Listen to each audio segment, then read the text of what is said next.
Yeah. Very, very, very, very challenging flying. The maneuvering in Irian Jaya, but mostly Papua New Guinea, parts of remote parts of Indonesia. Very, very challenging. Let's see if you're really an aviator of your salt and worth. Let's see if you survive that. That's some really challenging flying, man. And some of the jungles and areas in South Pacific, short strips and all that Caribbean, real challenging flying. So I wanted to get my ratings and to keep my flight ratings to be able to work in those areas, since I wouldn't be able to work in Europe. And Europe, they don't want to look at faces like mine in the captaincy or wearing the aviation stripe. They don't want to see my face. Or to work for a corporate operator flying a Falcon 900, Gulfstream 5, Gulfstream 6, Falcon 7X, based in the Caribbean or someplace tropical, for a corporate employer and magnate, a VVIP operation based in the weather of, very warm climates, dark people that dark-colored people that administrate and run a country, and to be left alone, even in Southeast Asia. This is what I wanted, to be able to go practice, pray in the masajid, being able to stay out of the local politics, don't interfere with Chinese business, in affairs and politics, whatever, and just peaceably do that. But I was not able to do that. I was grabbed in 2009, October, labeled, slapped up in the face, and said that I am a fucking extremist. You are a fucking Islamic extremist. Jamaat Tabligh, maybe, JI, all that, where the real JI and Jamaat Tabligh come through Singapore all the time. They don't bother them. They don't arrest them. They put them in the rehabilitation program, talk to them nicely, and all that kind of stuff. You better take the right way. Have mu'is involved, to reforming their brothers. See, with me, it was an ethnicity. I will never, and I will look you in the eye for the first time, I will never forgive this slight. Never. Understand? I will never forgive this. But I will deal with you within the all legal framework and arenas to torment you into some submission and admittance of your complicity, as well as the guilt and the full salient details to the public at large of what was done to me and why, This is what I want, This is all I want, is a vindication. See, what they're doing is by prolonging my poverty along with the complicity of Muslims, so-called Muslims, which actually you can remove the S-L-I-M-S and put N-A-F-I-Q, munafiqs, with an S in the plural, in collusion with them to disenfranchise me financially. Anything that I need to be economically viable and employable, tools that I would need, like a vehicle to get to the jobs that have been offered to me, the tools to be able to practice for my road test so I don't fail for a $2,000 a week job I was offered. All of that, they colluded to deprive me of it, and particularly leadership down in San Jose, who are of Sufi Deobandi origin, which is actually Jamaat Tabligh. Actually, the leadership, the top core leadership is Sufi mystic and ancestry, which Glenn Beck talks about Muslim brotherhood penetration and others. No, they're wrong. It's actually Sufi mystic penetration of the U.S. government and other structures around. Even here at the airport, they have people working for customs and immigration agents that actually are allowed, and I'm impressed to see it. I'm glad that actually Muslim brothers that actually have guns. And they're Muslim brothers, but actually a lot of them, or the leadership on the top, they don't know it. They're Sufi mystics. So they're going to look after each other. They're going to see, and actually those brothers are needed to deal with a lot of them that come through who are Indo-Pakistani background, who are Urdu speaking. They don't know how to respond to questions.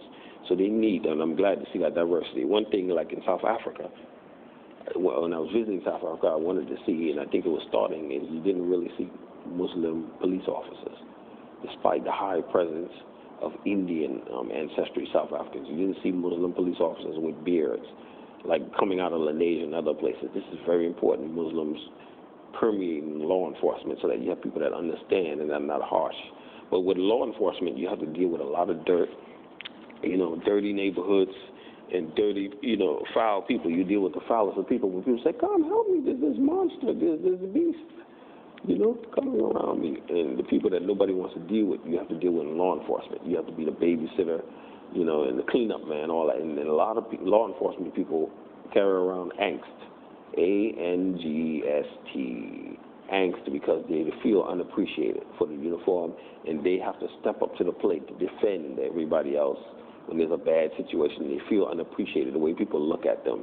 The way people look at them sometimes in fear because of their uniform or the law enforcement, not understand that that's a human being like you.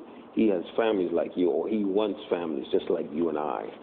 You know, people don't understand that. So law enforcement people try to begin to generate a wall or a block.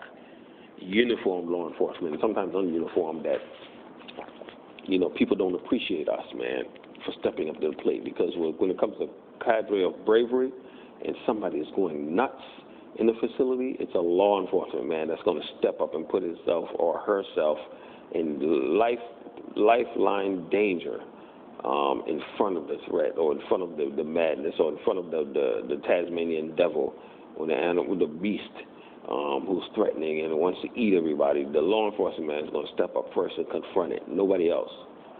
And they deserve to be appreciated and acknowledged for that. And a lot of times they feel appreciated and they get upset, especially having to deal with the dirtiest crime-ridden neighborhoods in England, in Canada, in the U.S., here in the U.S., so I should start at first because I'm here.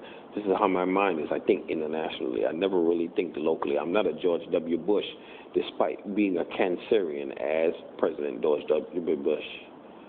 I couldn't even rightfully say the W. George W. Bush.